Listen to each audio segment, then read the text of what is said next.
Watu 6 wa familia moja, wakazi wa mtaa wa Majengo Kigamboni katika kata ya Magugu wilayani Babati mkoani Manyara wamelazwa katika kituo cha afya cha Magugu baada ya kula chapati zinazoshukiwa kuwa na sumu. Tukio hilo limetokea Jumapili Julai 26 mwaka huu, ambapo waathirika hao walidaiwa kuanza kujisikia vibaya muda mfupi baada ya kula chapati hizo na kukimbizwa katika kituo cha afya cha Magugu kwa ajili ya kupatiwa matibabu. Kwa majina naitwa Dorcas Asafu Yusufu kutoka kijiji cha Magugu, kitongoji cha Majengo B Kigamboni. Tulipata hili tatizo ilikuwa ni siku ya Jumapili usiku. Tulipika chakula nyumbani. Baada ya kula hicho chakula na tukaona hayo matatizo yametuanza, matumbo tu yakaanza kutuuma, tukaanza kutapika na kuharisha. Tukateseka kwa usiku wote mpaka palipofika asubuhi ikabidi tuje hospitalini. Tulipokuja hospitalini tukaoshwa kwenye chumba cha emergency. Tukatundikiwa drip. Baadaye kidogo hali zikawa kama zinaendelea vizuri, tukawa tumeruhusiwa. Tuliporudi nyumbani pia hali ikabadilika. Matumbo yakaendelea kuuma, moyo ukawa unaenda mbio. Ndio baadaye ikabidi tena turudishwe hospitalini. Ndio jana tena usiku tukawa tumerudi hospitalini, tukatundikiwa drip tena. Ila mpaka kufikia sasa kidogo tumekuwa tuna afadhali tofauti na jana ilivyokuwa. Sasa hivi imebaki tu ni tumbo ndo bado yanauma, lakini swala la kutapika limekata. Kwenye unasema amekula chapati. Hizo chapati mlinunua au ni ulipika mwenyewe? Tulipika wenyewe nyumbani. Hiyo siku ya Jumapili kulikuwa na kikao cha kitongojini hapo. Tukawa mimi nimetoka kwenda kwenye hicho kikao cha kitongoji, nikawa nimemwacha mdogo wangu nyumbani, nikamwachia maagizo apike hicho chakula. Akawa ameenda dukani akapima unga, akarudi nyumbani. Siku hiyo umeme ulikuwa umetuishia nyumbani. Luku ilikuwa imekata, pakawa pako giza. Baada mimi kurudi, tunakuaga tunaduka katua kidogo, akanifuata mdogo wangu kuja kuniambia kwamba umeme umekata. Aliponifuata kule sasa sikujua kama ndo alikuwa ameacha hicho chakula nje hapo au ilikuwa ni vipi. Ila baadaye tukawa tumeka umeme. Nikawa nimekaa imefika mida saa 2 hivi akanifuata tena akaniambia dada, mtoto anatapika, ambaye ni mtoto wangu mdogo. Nikatoka kule nikamfuata nyumbani kumwangalia kule, nikakuta ametapika. Nikawa nimemwangalia lakini akawa amesema tumbo aliumi tena. Akakaa kidogo, nikamwambia kama ameacha kutapika basi umpe chakula tena, kwa sababu si ameshatapika atakuwa njaa inamuuma tena. Akawa amempa chakula tena. Alipompa tena nikakaa, baadaye nilikuwa bado sijafunga dukani. Akanifuata tena akaniambia mtoto amerudia kutapika tena, ikabidi nifunge duka nirudi nyumbani. Sasa nimerudi nyumbani, nikawa nimemwangalia. Alikuwa hali yake sio mbaya, sio kwamba anatapika kila saa, ni kidogo kidogo tu. Na akitapika sio kwamba anatapika ile matapishi mengi, anatapika tu kidogo. Baada ya muda tukawa tumelala. Akawa ameanza kutetemeka baridi, huyo mtoto mdogo. Akawa ameanza kutetemeka baridi, anachemka. Imefika mida saa 6 za usiku ikabidi nimpe paracetamol. Kumpa paracetamol nilikuwa nimelala na mdogo wangu. Kidogo nikaona na yeye mdogo wangu akaanza kutapika. Nikamuuliza nini shida na wewe? Akaniambia najisikia tu vibaya, tumbo linavuruga. Akaanza kutapika. Katapika tu muda mrefu.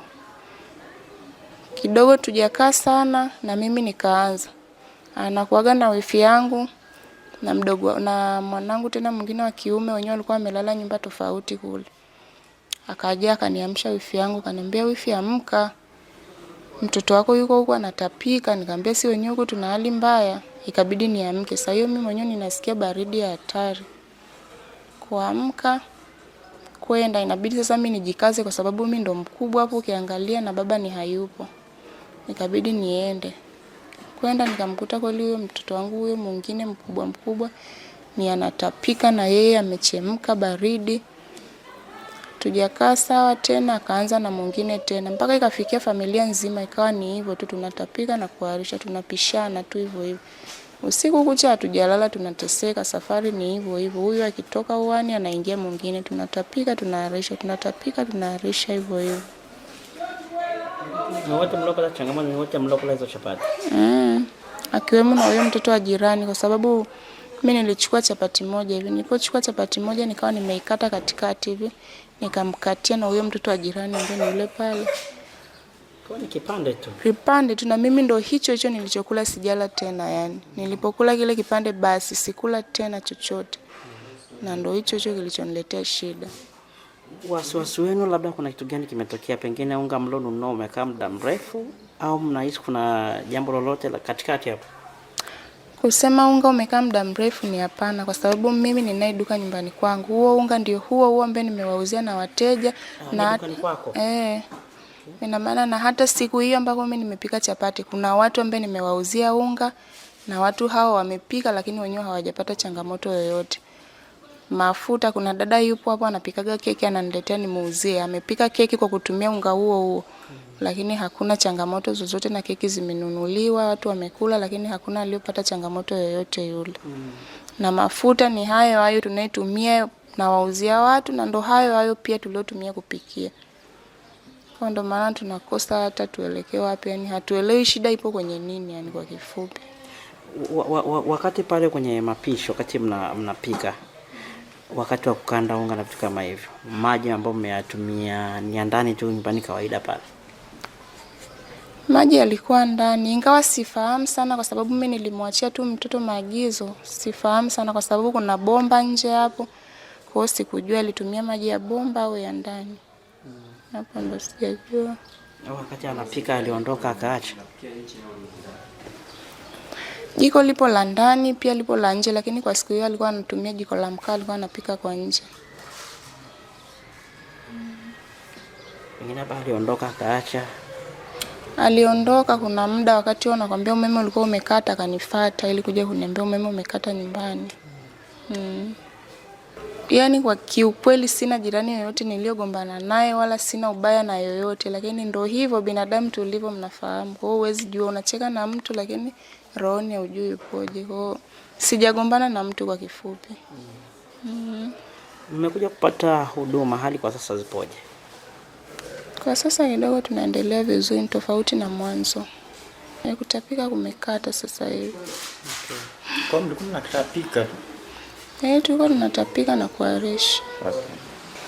Jumla tulikuwa watu 7.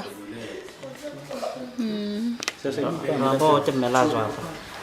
Tuliolazwa tupo 6. Wifi yangu yeye hajalazwa, yeye naona alitumia Flagyl. Yeye anaendelea vizuri kwa kweli.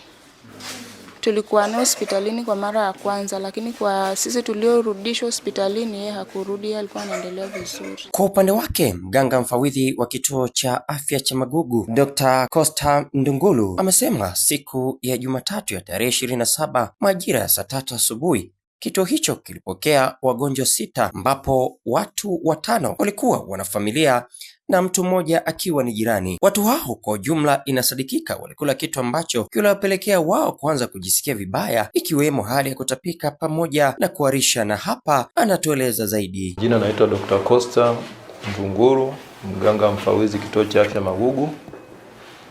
Siku ya Jumatatu tarehe 27 mnamo mida ya saa 3 asubuhi tulipokea wagonjwa 6 ambao 5 wanatoka kwenye familia moja na mmoja ni jirani, ambayo inasadikika walikula kitu ambacho kilipelekea wao kuanza kutapika pamoja na kuharisha.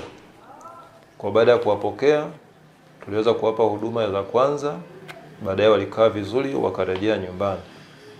Lakini tuliwasihi kwamba kama watana mabadiliko yote yale waweze kurejea au kutoa taarifa.